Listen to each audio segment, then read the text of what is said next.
Right, hi everyone. I'm here today with Christina. Well, forgotten your surname already. Can you, Taylor Christina? Chisholm, honestly, it's a tough one. I've got a tough business name, tough surname. But from Popolo Ceramico. So I know I've got that right. I'm not going to pronounce it with an Italian accent, but I'm assuming it's Italian in its origins. So Christina, thanks for coming on, and I just wanted to start off by understanding what the business offers its customers in terms of products and services, just so everyone can have an idea of what you do. Yeah, no problem. Thanks for having me on. So basically, Popolo Ceramico is a ceramics business that specialise in capturing baby and children's hands and footprints in paint, clay, and plaster. So, baubles, plates, mugs, bowls, you name it. We also have our high-end range, which is we do casts, so we do like 3D casts, and we do sort of clay imprints, plaster outprints, jewelry, um, and we also do paw prints as well. So you've expanded. How long has the pet market kind of come into it? Was that from the beginning, or was that something that's been added on? It's something that's been added on. I didn't think it would be as popular as the babies. However, we have run events, two events at the same time, where actually the pet events have actually made more money than some of the baby events, which is just blows my mind. Well, yeah, no, absolutely. It kind of makes sense. I mean, we've got a dog. I can't say I'd ever think about getting a paw print done, but that's just me. But I think a lot of people, but then I don't buy ice cream for my dog either, but lots of people do buy doggy ice cream and things. So, Yeah, it's that's it's out, true. it's That gone is true. crazy. But no, I totally get that. And Christina, the core business or the original business when you started, I think was back in 2010 or around then. And That's um, right. Yeah. what was that? How did that happen? Because you are the founder, but how did you come to develop the business, long before franchise? I was a project manager. So I used to work away from home quite a lot, internationally around the UK, but I tend to work about sort of 60-hour weeks. And then I basically fell pregnant and had my first child, my daughter. And I knew then, I thought, there's no way I can go back to working the hours, working away from home. Now I've got a child.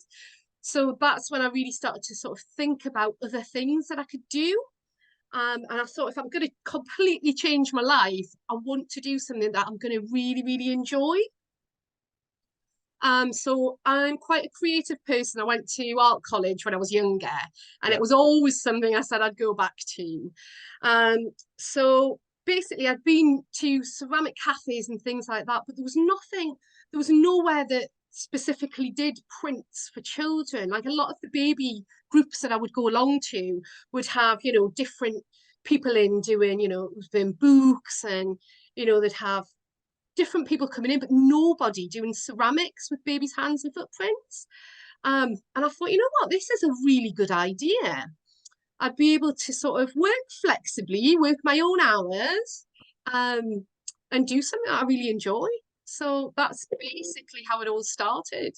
And so as a founder, I can ask you this question, but the name Popolo Ceramico, where did that come from? Like, how long did it take you to come up with the name? Ages, ages and ages. I wanted something that was completely different because with a lot of ceramic cafes, they market to children. I was very different. I wanted to market to the parents, so I was marketing to adults.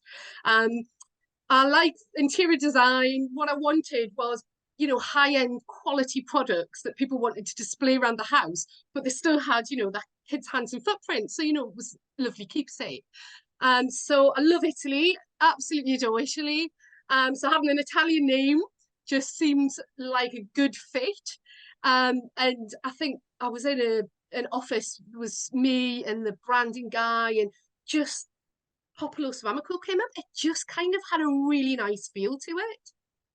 And what does it mean? Like, for anyone non-Italian, Pop does it have a meaning? loosely pottery for the people. So it's kind of like population in Italian. So it was pottery for the people. That was what it was basically loosely sort of based on. I like it. I like it. Okay, great. Yeah, no, that's good. I always look at interesting names of businesses like that and wonder, wow, how, you know, where did that come from? There's normally an interesting story in there. So that's great. So so the business got started. How fully were you committed in the beginning to that? Were you kind of juggling childcare and starting a business? Did you start it as kind of a hobby business and it grew from there? Or how did it develop? No, I left my job. I was fully in it. But it wasn't so much a hobby. At the end of the day, you know, I had a good lifestyle. I'd left a corporate career with a good salary. You know, I had a mortgage to pay. I liked nice holidays. This was going to be a business that was going to make money.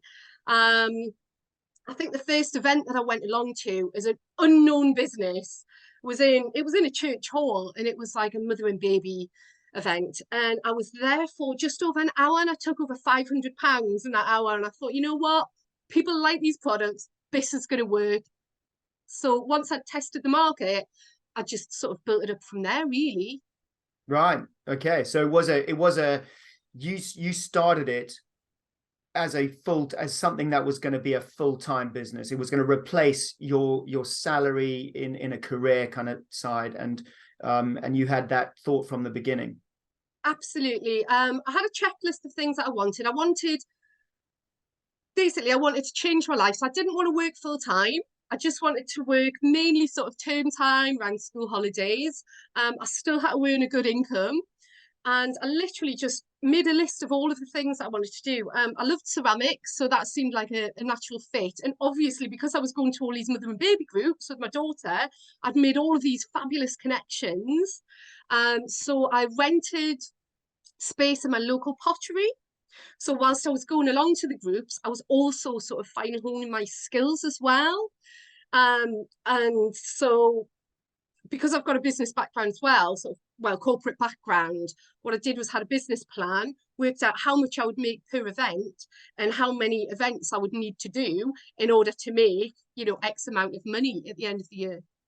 Right. Okay. And it obviously went well. Yeah, That people love plan. the products, Yeah. absolutely love them. Yeah. To the point where, you know, sometimes I had to actually take a step back and not do as many events as I'd originally planned because, you know, I had a lot of work coming in. And at this stage, it was you were the creator. You were making all the products yourself. There was you didn't have anyone else helping you at that point.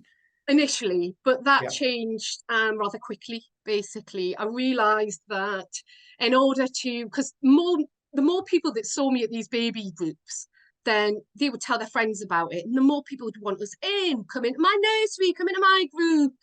And I thought, I can't do this. The whole point in this was to spend more time at home. So I thought, I'm going to have to, you know, take on a couple of people to go out to the events and get prints. And then eventually it got to the stage where my best friend was actually traveling around India at the time, and she came back. And when she came back, I'd fallen pregnant with my second child. So she was looking for work. I knew she was really creative and she could do this hands down. So I said, well, why don't you come and work for me? Why don't you be my manager? I'll take a bit of time off my second child and we'll go from there. But because we had so much work coming in, actually, when I did go back to work, I kept her on as well, and we expanded further. Okay. And so just to jump ahead a little bit, when did franchising come into any kind of thought process around developing and growing the business, and what was your understanding of franchising before that? Because I it's always really interesting because I think we all forget, you know, we're all in franchising. We've been there, you know, for some of us for quite a long time, me nearly 20 years now. And I'm, you know, I have such clarity of when the light bulb moment happened because I didn't really know what franchising was. And I don't think anyone does until you get a bit immersed in it. So it's just interesting to understand like how that developed. I think we got to a stage where we realised, you know, we'd kind of hit a point where our studio, you know, only had two kilns. We could only get through so many orders. And we got to a point where we were either going to have to get a bigger studio with a bigger kiln, take on more people. But the problem we were going to have if we did that is we were still only going to be in the northeast. And by that point, what had happened was people were moving away. So, you know, we had customers contacting us from Scotland, from Sheffield, from London, and they were saying, oh, wow, you know, I've had a second baby. I really want to get these products. And we're like, well, we're only in the northeast. So I think at that point, I hadn't got a clue what franchising was, didn't know any franchisors.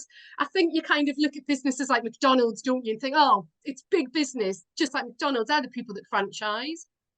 So I went onto Google. I think I typed something like how to grow my business, or, you know, something along those lines. And basically franchising was one of the things that came up. And I really liked the idea of franchising, because I think when you become a new mother as well, it's really difficult to get a job that you enjoy, that fits into your lifestyle, and that actually makes money. I think those three things are quite difficult. So I thought to myself, actually, if I can offer this to other people, and because of my background in trading, I thought, you know, I would be able to do that. So yeah, so you saw, as soon as you understood that franchising was open to anyone, if you like, or any business, with some caveats there, that's when you realize your skill set and background, you could make that work, as a way to grow. Yeah, absolutely, without a doubt. I mean, at the time, I'm laughing because honestly, I can't even believe I'm confessing this to you. But at the time, I went on and I bought Clive Sawyer's book on how to franchise your business. Got that book, read it cover to cover, and thought, I can do this. So I took my first pilot franchisee on, probably earlier than I should. And I'm not gonna lie, I didn't even have a contract in place. I mean, it was just, I hit lucky. I hit really lucky. It's not something I would ever advise anybody to do. But literally, I was having a franchisee call up and say, oh, so what are the next steps? And I'd get the book and I'd flip to the page of the next steps. I'm like, right, so next I'll get the franchise agreement out to you, not realizing what a giant document and how long it would take. And I mean, it was just crazy. And you know, that's a good book, that, but you can't, I guess that's the, you know, that's, it's interesting you bring that up, because I think, you know, I think when you read a book and you start to look into it, it kind of can be laid out quite straightforwardly, where you just think, oh, you know, this is reasonably straightforward, if you, as long as you've got some kind of background and skill set and that kind of a thing. And but obviously the truth is always different, I found. And so what happened after that? I mean, how did you, because what we've seen over the years is that lots of businesses, they kind of, they try and do it themselves, you know, if that's the term to use, like a do it yourself franchise business, and they end up, you know, failing. And by failing, I mean they end up spending money in the wrong areas because they make decisions for themselves. They take too many wrong turns. They take on the wrong kind of franchise owner and don't support them in the right way. And then they think, this is just too difficult, you know, because and then they just back off and they go and they look at a different route to business growth. So, you know, I mean failure in that sense. You know, they kind of say franchising is not the right way. And actually the truth is they just didn't follow the right steps. So, I mean, what would you, how did you come through that initial, where you were kind of finding out for yourself that franchising was quite a bit more complicated than it can be written down? Oh, absolutely, without a doubt. I mean, if I had my time again, I would do it absolutely properly. You know, there's a lot of people, I mean, like yourself, who, you know, is a franchise consultant. You've been through this a zillion times.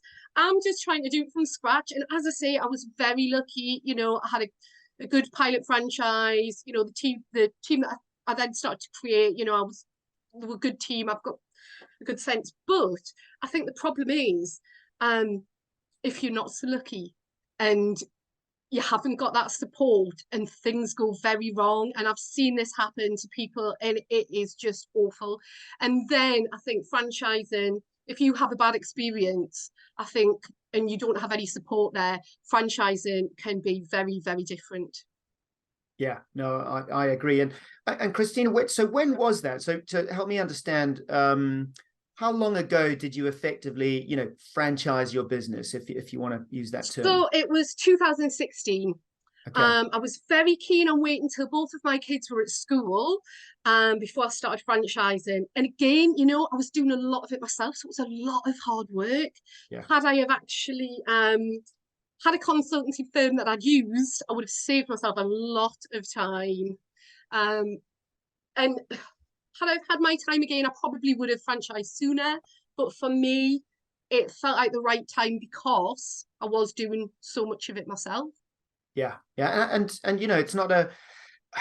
We always, I always talk to people, and I say actually doing it yourself is a really good thing. Like navigating many areas of setting up as a franchise yourself as a business owner is a really good thing to do, as long as when you hit the hurdles which could really be a problem, or impact other people, beyond you and your time, if you like, and whether it's your money or whether it's your franchisees that you're trying to bring on board, that's the time that you really need to think, wow, maybe get some advice at this point, and just to be able to take the next step. So no, I think it's a very common, it's a very common story, and we often end up talking to people who have tried and gone quite far, and then something's happened and it's kind of freaked them out, and that's where they've gone, right, no, I just need to actually listen to someone else rather than just following the book and Google and all the rest of things that are out there. Yeah, so,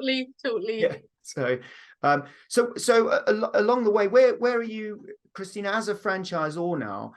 What's your growth been like since 2016? Obviously, we won't talk too much about the pandemic, and because it's that forever is going to be lodged in the history of franchising around the world, as a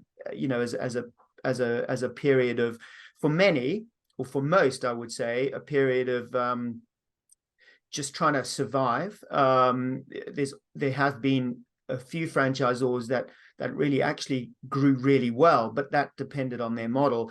But how have you grown, and since 2016 till now? What's that look like?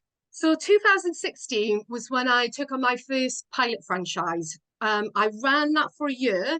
That was very local to me, so I could sort of keep an eye on things, make sure it was all going as it should. And then what I did is I opened that out regionally to the Northeast, took on franchises within that area. I then opened that out nationally. So since 2016, we have grown from having one franchise. We've now got 62 franchise territories. Yeah. With over 30 franchise owners. Past year has been amazing for us. A year ago, I bought my competitor out. Right. Which was tough in itself. I'll tell you a little bit more about that later. But basically, that really did sort of expedite our growth like really, really quickly. So that meant in the past 12 months, we've had 150% growth within our franchise network, and 272% growth within our franchise territories. And that has been a combination of obviously taking on the new team, new franchisees coming on board who've taken multiple territories, and also existing franchisees within the network buying additional territories. Okay, so yeah, let's that's really interesting, because I didn't know about that, Christina. Okay, so what was it, an acquisition, and how did that come about? And your main competitor, were they a franchise or were they a kind of a national company? Tell me about that. That's really interesting. Yeah, so there was only two people who do what I do, which is the mobile ceramics and franchising in the UK. There's me and my competitor, who was mainly down in Essex, and had some franchises in Essex, London, and around sort of Kent and that area. So she contacted me out of the blue. So I thought, right, this is good. Something's going on. Your competition don't contact you for anything. And she'd moved to France, so she was looking for somebody to buy the business. Essentially, you know, after a few months of going backwards and forwards, we agreed on the business. So I essentially bought her franchise. Brilliant. And as a competitor at the time, like, were they bigger than you in terms of numbers? Like, how did you view them because obviously you were contacted and you'd have known about them anyway, but Yeah. How did you view them? Did you view them as similar? Did you view them as larger, smaller? How did you? Yeah, they were smaller than us, because by that time we had sort of UK reach. So we were sort of all over, down in Brighton, you know, up in the northeast. You know, we had like down in the Wirral, all over. So they were mainly just in the south. But for me, because we had quite a lot of branches in the north as well, it sort of it meant that we'd then become one big team. So then we'd have no competition, which was really appealing. But I guess the hardest part, I mean, it is without a doubt in business the riskiest thing I've ever done, because essentially, you know, it's a lot of money to buy a franchise network, as you can imagine. And it's a big risk. I'd never met the team. And essentially they don't have to come over to my brand. So essentially I could have been running two separate franchises under, you know, the same business. But and they also had seen me as a competitor. And then all of a sudden one day, oh, you know, that person over there who was your competitor yesterday, well, that's your new franchisor.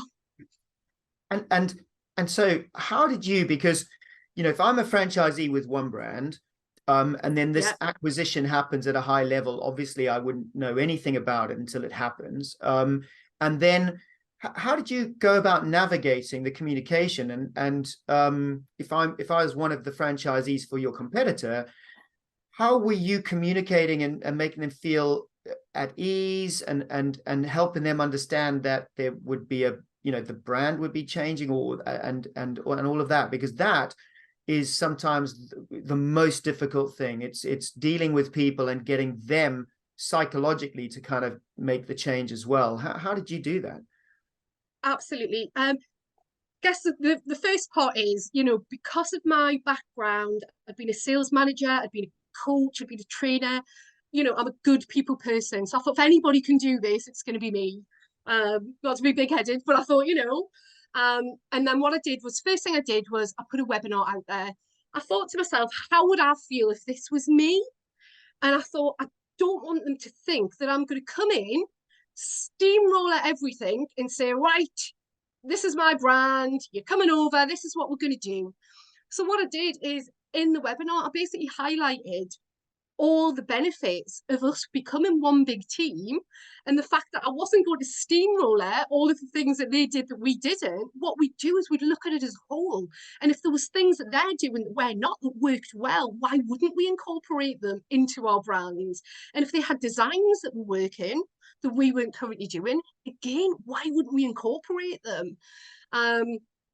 So that's initially how it started. So I think the webinar was a really good way to start, because I think the initial shock, then having something that you could watch where somebody's sort of really thought about all the points that, you know, would have been going up around in their head, was a really good way to start things. So Christina, was that a live webinar, or did you record it and then make sure it went out to people to watch when they could and when they? Yeah, I recorded it because I thought, doing a live one's going to be really tough. Yeah. You know what people's lives are like. Yeah. And I thought at least then people can watch it in their own time. Yeah. And then once they've had a chance to watch it, what I'll do is I'll arrange a team call where they can ask questions, etc. Yeah, yeah. And always when two companies merge, if you like, however that happens, there's always strengths and weaknesses on both sides. Were there any key strengths from your competitor, things that you retained, things that you have actually, they've become part of Popolo Ceramico now, which you learned from that whole process? Oh, absolutely. I mean, they had products, for example, that we don't do. Clocks they were with bead hands footprints on. We never done them before because I thought, you know, I just assumed they wouldn't sell. They were selling hundreds of them, and I'm like, well, let's get the clocks out. Come on, let's print them up.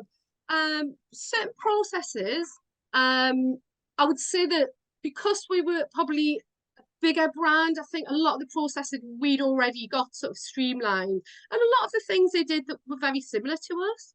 Yeah. I guess the only difference was that I'd had a lot of experience because I worked in the pottery for 5 years. So I had got probably a lot more technical experience, which was a good thing. So that was something I was able to help with as well. Okay, and so now you're one happy family, obviously. How often do you get together as a network? How do you keep everyone kind of involved? And because it can be very, very easy in franchising for franchisees to kind of operate, and you know, everyone has their territory and everyone does the things they need to do to be successful. So it can become easy to just feel like you're on your own. What, as a franchisor, how do you draw the network together? What are some of the key things that you do to create that feeling of togetherness? Okay, so we have our AGM, our annual general meeting, which we have every year. So I tend to alternate. So I'll have one in the north, one in the south, one in the north, one in the south, which seems to work really, really well. So at that event, we talk about, you know, how we've done as a brand in the previous year, and also our plans moving forwards. I'm a big planner, love planning everything out. So tell everybody sort of what's been going on. It's a great chance for the team to all meet because they're all working independently. And although we've got a group chat and we have team calls, it's a good chance for them to sort of share ideas and what's working well and what could work better. So we have the AGM. We also have monthly team meetings as well. We do that on Zoom and I always record them as well. So if anybody can't make them, they can always catch up. We've got the WhatsApp group, which everybody's part of, so they can all go on and if there's always somebody up. So, you know, we've got women on our team who are breastfeeding, who are up through the night. You know, I'm up at 5:30 in the morning. There's always somebody around to answer questions. And the other thing we've got is a Facebook group. So if there's any updates or anything that happens in between the team call that I think people need to know about, I'll go on there and I'll do a live and I'll put it on there. Yeah, so there's good communication and everyone feels that, yeah, if they can always ask questions and get answers and know what's going on, basically, because that's, you know, that's a key thing. Absolutely. And to be honest, there's a few franchisors that I'm good friends with within the children's activity sector. We are all very similar and we all believe in good communication. And I think the brands that do really well are the ones that communicate. They have the same message, they have the same values. So yeah, I completely agree. And Christina, so tell me a bit about your franchisees, because if there's anyone listening and they're thinking, wow, you know, actually, I quite like the idea of this business. And what makes up your ideal franchisee, like from what you've found, because you've dealt with so many people over the years and you've seen, do they have to have a creative spark? Do they have, you know, do they have to be the creative, or is it more than that? And just help me understand what that profile looks like. You don't necessarily have to be creative, but we always look for people who enjoy being creative. So we've got like our own font that we use, we've got our own stencils, we've got our own designs, we give everybody full training and all of that kind of thing. However, at Christmas especially, when it's really, really busy, you've been to an event, you come home, sort the kids out, and then what you tend to do is get all of the items where you've got all your prints on and do all the painting and design work on an evening. So if you like being creative, then you'll have the TV on, have a cup of tea, paint them up on the kitchen table, which is how most of my franchisees operate. If you don't like being creative, that suddenly turns from being something that you really enjoy doing to a chore. So we always look for people who enjoy being creative. We always look for organized people, because you know that kiln can hold 80 baubles. So if you've got 3 or 4 groups that you've got on the go at once, and you've got order books, you need, you know, these orders going out 2 weeks later, you go to this group tomorrow, you've got to be on the ball, basically. So we always look for people who are organized. So creative and organized, and also, you know, approachable, outgoing, friendly. You're going to be talking to group leaders, you're going to be talking to parents. So that's something that we always look for as well. Yeah, great. All right. Thanks, Christine, on that. And so just if you stand back and look at your franchising journey, which is still continuing, and is at an early stage, really, because you're going to grow and grow, and everything that goes along with that. What are the key things that you would do differently if you had that time again, knowing what you know about not just franchising, just I guess about setting up a business in the first place, how that went into franchising, taking on franchisees, finding franchisees, supporting them, and everything in between. What are some of the key things that you this is just to really help other people that are maybe just starting this journey, or at an early stage, or maybe even down the journey as well. Yeah, what are some of those things that you might have done differently? Realistically, I should have definitely franchised earlier than I did. I think I thought to myself, you know, I was comfortable. I had enough money coming in. I had time with my family. I thought I'll wait until the kids are at school. But in reality, had I have actually got more advice earlier on, and had I have actually started earlier on, I would have grown a lot quicker, and I would have been in a much better place now. Whereas, I mean, I'm not in a bad place, don't get me wrong, but I would have definitely started earlier, knowing what I know now. Yeah, so that's the key thing, you know, for you, you would have started earlier. And that's not a bad thing, right? So that's nothing negative at all. And you know, again, you've got to prove that your business works well, which it obviously was, but it was working well for a while. That's your point, isn't it? So you had a great business for a long while, and that's why the franchising option could have come sooner. When you had got your offer together, I mean, we call it a blueprint, right? When you've built your blueprint of the business, what key things did you learn about attracting the right people? Because that's always a big step, is can I get people to show an interest in my business model? Because that's what franchising is all about. What would you have done differently, if anything? I mean, you might have just nailed it, but I'm always interested to hear where you went, where you spent money, where you put yourself about to attract people that wanted a Popolo Ceramico franchise. Essentially, I think, I mean, I did waste a lot of money on Facebook ads and things like that, and what I did was I targeted everybody. Yeah. I targeted everyone who would want a franchise. I didn't want to leave anybody out. What I should have actually done is sat down and went, actually, you know, I pretty much know now that it's creative mums in general that want a franchise, normally between about the age of 26 and 56, I would say. I didn't know that then. I literally would just go out and target everybody.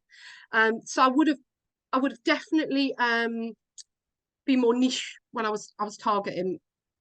And that's probably a bit of hindsight, though, isn't it, Christina? So I think I see it all the time. You've got to, in a way, you've got to cast the net wide without wasting too much, marketing budget and money, which can happen very easily, especially when you go with the digital world we live in now.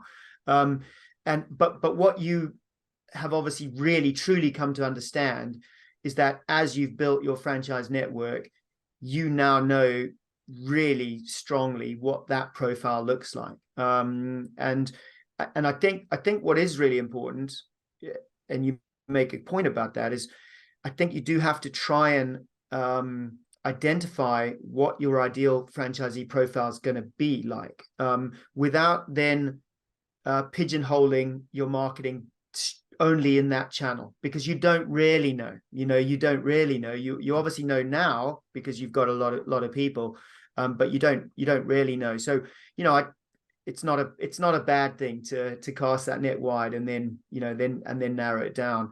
And Christina, with support, because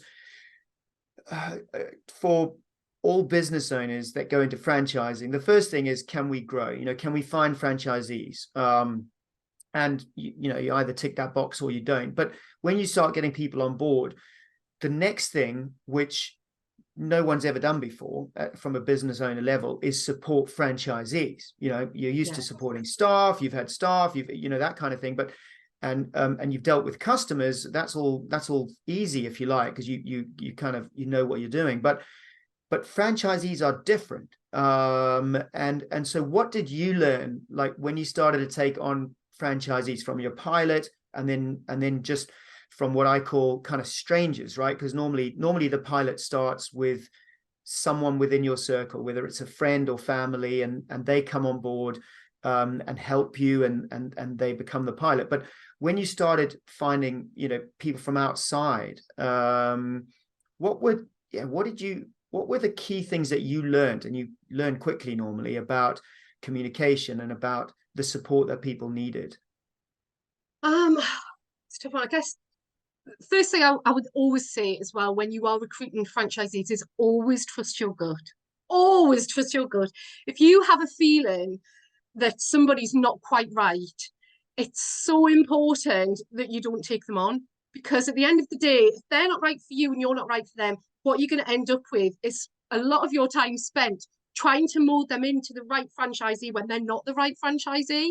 It's not good for anybody. But for me, I think I soon started to realise that all the franchisees that were coming on board, we all had similar traits. We were all creative. We all enjoyed doing the work. We all had kids. We all enjoyed chatting to mums. I guess where I could really add value was because of my background being in sales and marketing and things like that. And, a lot of my franchisees were from all kinds of different backgrounds. So I knew this was where I could really give some good support and help them on their journey. Yeah, and that's so marketing. Let's touch on that a bit. Okay, so you have a background in sales and marketing. Most successful businesses, which before you became a franchise, you were a successful business, and you'd obviously nailed down your marketing, your way of marketing, way of attracting customers. How did you need to think differently when you were giving advice about how a franchisee needed to market in their area? Because what we see is that successful businesses develop normally over 3, 4, 5, 6 years. So I think, before you franchise, you've been going 5 or 6 years. Yeah. And during that time, you make lots of mistakes and you learn what works from a marketing perspective, and obviously a sales. But if we focus on marketing, how did you design the marketing to help a franchisee in an area where they can't take 5 years to grow their business? They need to grow a lot quicker. So the marketing, I call it a marketing out the box. How did you create your marketing out the box package, if you like, for franchisees? So we have like a share drive, and we now have a training portal as well that all of our franchisees can access. So we do 1 day in-person training with them, where we show them how to take prints, how to glaze, how to fire, all of that kind of stuff. And then they get 4 days training online. And the training online that we do with them, literally, one of them is on marketing, and it tells them the exact steps that they need to take in order to be successful and to hit the ground running. We're very lucky because I guess, although we're in the children's activity sector, we sort of piggyback onto other businesses. So say, for example, you've got, a franchise that does music. So they do music classes for kids, for babies. So they'll already have a class of babies. What we then do is we would go and speak to the person who runs the classes and say, hi, this is what we do. Can we come in and set up a little table at the back? So we've already got a target market straight away, rather than having to go out there do digital marketing and find our market, if that makes sense. So it is a kind of easier model, I guess, because you're not starting from scratch. Yeah, no, absolutely. I mean, I think, franchising is very community led and community based, or most franchises are, because it is someone in the local community offering services and products to their local community. And I think a lot of people forget that. And so it's really, really important, especially certainly in your business, to create a name for yourself in that local community. And you're right, digital marketing and everything else, it can be very difficult to do that, and create that that brand awareness, I suppose. So it depends on the customer, but yeah, absolutely. But that's what you'd obviously learned to do that in your own business originally. And it was just about tweaking that and applying it because you knew what worked over the years, and therefore you knew you could provide people with the advice and guidance to be able to go and grow more quickly. Absolutely, Did, yeah. What I would always say as well is, I always tell my franchisees when they first start as well, if you can, go and speak to the person. If they're up the road from you, go and meet them, go and have a conversation in real life, because you get a real feel for the person when you meet them. I would always have an email as a very last resort, because I think it's just very sort of, how many emails do you miss on a day-to-day basis? Well, yeah, if you're asking me a lot, so I know. Yeah. I know. Yeah, you probably get a lot of emails, Christina, as well. So it's good to have those communication platforms that step outside of email for sure. So, Christina, lastly, or as a franchise brand, so if we're looking at, if we're talking about franchising, how do you define success? So as a franchise brand, I mean, it's easy to do it as a business and you can look at numbers and profits and everything else, but how would you define success as a franchise? I think for me, success is having a business that or a franchise network that can run itself if I'm not there. So for me, I think a few years ago, I realised I was really sort of burnt out. I was trying to do everything myself, and it was too much. And I was really lucky because I had Amy, who was she had her own franchise within my network, but she also had some business background and she'd been working a lot more with me. So she sold her franchise and come on board with me as franchise operations. So she was there all the time. That for me changed everything. That for me was success, because then if anything happened in my own life, and I needed to take time away, go on courses, whatever it was, Amy was there. So I wasn't letting my franchisees down because there was always somebody there to help them. But it also meant that I could step away and I could actually, work on growth and building the business and doing all the things that, a CEO should be doing. So for me, real success is having those processes in place so you can run a successful business. Everybody's happy. You've got a good team. And yeah. No, that's good. Oh, yeah, it's the old cliche, isn't it? As a franchisor, you really need to be able, and as a leader of the franchise brand, you need to have time to work on the brand, not just in the business. And that's what you're talking about there. And Christine, I know you like planning. You've talked about it. Think into the future. What do your plans look like? Do you like if you wrote down your 5-year plan for Popolo Ceramico, and you might indeed have done that, what does that look like? Like where do you see this going? So within the next couple of years, we'd look to have at least 100 franchise territories in the UK.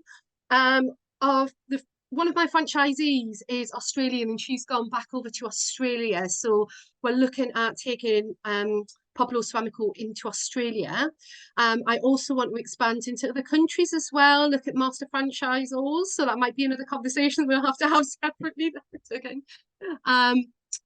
But yeah, I think now that we are the only people doing it, it would be crazy not to go for, crazy growth and just take it as far as we can.